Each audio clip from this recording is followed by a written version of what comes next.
ପଇସାର କିଛି ଦାମ ନାହିଁ। ଆମ ଓଡ଼ିଶାର ସିଂହ ଥିଲା, ସେ ସିଂହ ଆସିବା ଦରକାର। ଏଇ ମାମାନଙ୍କ ଭିତରୁ କିଛି ଭୋଟ ଦେଲେନି ବୋଲି ସେ ସିଂହ ଓଡ଼ିଶାକୁ ଆସିପାରିଲାନି। ସେ ଭାଇ ଆମର ଦରକାର, ଯିଏକି ସୁନା ପୁଅ ଓଡ଼ିଶାର ଥିଲା। ଆମେ ହଇରାଣ ହଉନଥିଲୁ। 500 ଟଙ୍କା ଆମ ସ୍ୱାମୀ ରୋଜଗାର କରୁଛନ୍ତି, ସେଇଥିରେ ପିଲାଙ୍କୁ ପାଠ ପଢ଼ାଇବୁ ନା ଘର ଚଳାଇବୁ? 5,000 ଟଙ୍କା ଦେଇକି ତେଲ 150 ଟଙ୍କା ନେଉଛନ୍ତି। କାହିଁକି କାହିଁକି 5,000 ଟଙ୍କା ଦେଉଛ? କ'ଣ ଆମକୁ ମା ମାନଙ୍କୁ ବିକ୍ରି କରୁଛ? ଆମେ ବିକ୍ରି ହେବା ପାଇଁ ଚାହୁଁନୁ। ଆମେ ଘରର ଲକ୍ଷ୍ମୀ, ଘରର ନାରୀ। ନାରୀ କେବେ ବିକ୍ରି ହେବା ପାଇଁ ଚାହାନ୍ତିନି। 5,000 ଟଙ୍କା ନେଇକି ତେଲ 150 ଟଙ୍କା, ଆଳୁ କିଲୋ କାହିଁକି ଦେବୁ? ଆମ ସିଂହ ଆସିବା ଦରକାର, ଆମ ବବି ଭାଇ ଆସିବା ଦରକାର। ଏଇ ମା ମାନେ ଆଜି ଗୋଷ୍ଠୀ ହେଇକି ବସିଛନ୍ତି, ଏଇମାନେ ଟାଉଟରି କରୁଛନ୍ତି, ଯାହା ଫଳରେ କି ଆଜି ଆମେ କାନ୍ଦୁଛୁ।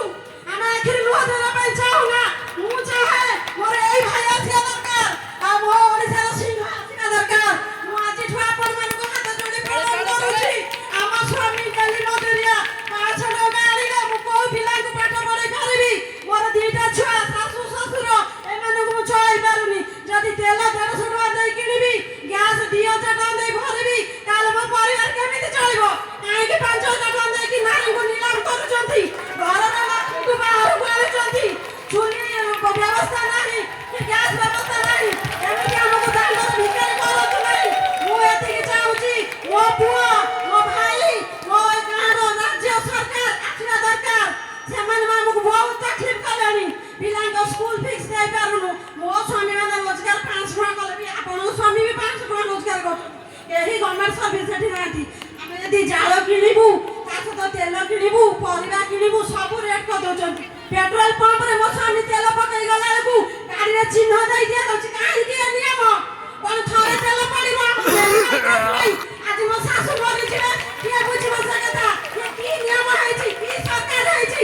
ମୋ ପୁଅ ଦରକାର, ଓଡ଼ିଶାକୁ ଆସିବା ଦରକାର। ଆମର ଯେତେବେଳେ ନବୀନ ଭାଇ ଥିଲେ, ଏ ନିୟମ ତ ନଥିଲା। କାହିଁ ପ୍ରଣବ ଭାଇ ଥିଲେ, ଏ ନିୟମ ତ ଚାଲୁ ନଥିଲା। ଆଜି କୁସୁମା ବିରଜା ମନ୍ଦିରରେ ପାର୍କ ବନାଯାଇଛି। କାହିଁକି? ମୋଦି ଭାଇ ଆସିଲେ ବୋଲି ସେଟା ପାର୍କ କରିଦେଲେ। ଏଟା ଆମ ସୁନାର ଦେଶ, ଆମ ରାଜ୍ୟ, ଆମ ଯାଜପୁର। ସେଥିପାଇଁ ମୁଁ ଆପଣଙ୍କୁ ଅନୁରୋଧ କରୁଛି, ଏଥିପାଇଁ ନରନ୍ତୁ। ଏଇ ମା ମାନେ ଟିକେ ବସନ୍ତୁନି, ସମସ୍ତେ ନରନ୍ତୁ। ଆମ ନବୀନ ଭାଇକି ଭୋଟ ଦିଅନ୍ତୁ। ଏଇ ମା ମାନେ ବସି ଯାଉଛ ବୋଲି ଆଜି ଆମ ପାଇଁ ଏ ରାଜ୍ୟ ବିକ୍ରି ହବାକୁ ଗଲାଣି, ହବାକୁ ଗଲାଣି। ମୁଁ ଚାହୁଁନି ରାଜ୍ୟ ବିକ୍ରି ହଉ। ମୁଁ ଚାହେଁ ଏ ରାଜ୍ୟ ସୁନାର ଦେଶ ଥିଲା, ମା ବିରଜା ପାଦ ତଳେ ରହିଥିଲା, ଆଜି ବି ରହୁ। ମୁଣ୍ଡ ଟେକିକି ଆମେ ଚାଲିବା। ଆମେ ଘରର ଲକ୍ଷ୍ମୀ। ଆମେ କୋଉ ସରକାର ପାଖରେ ମୁଣ୍ଡ ବିକି ଦେଇନାହାନ୍ତି। ଆମ ଭାଇ ଆମକୁ ଯେମିତି ରଖିଥିଲେ ସେମିତି ଆମକୁ ରଖିବେ। ମୁଁ ମୋଦିର ଗୋଲାମ ହେବା ପାଇଁ ଚାହେଁ ନା।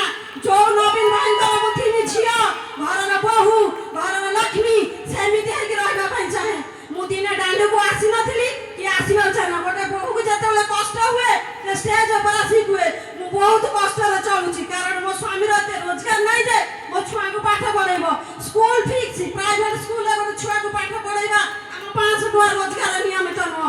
ଯେ ଗଭର୍ଣ୍ଣମେଣ୍ଟ ସର୍ଭିସ କରିଛି ସେ କରିପାରିବ, କିନ୍ତୁ ମୋର ତ ଗଭର୍ଣ୍ଣମେଣ୍ଟ ଆଜି ଯଦି ମୋ ରୋଜଗାର ଭଲ ଥାନ୍ତା, ଏବେ ଏ ଷ୍ଟେଜ ଉପରୁ ମୁଁ ଚଢ଼ି ନଥାନ୍ତି। କାରଣ ମୁଁ ବି ଗୋଟେ ଘରର ବୋହୂ, ତମେ ମାନେ ବି ଘରର ବୋହୂ। ମୁଁ ଚାହେଁ ତମେ ମାନେ ଆଗକୁ ବଢ, ସମସ୍ତେ ନବୀନ ଭାଇକି ଭୋଟ ଦିଅ।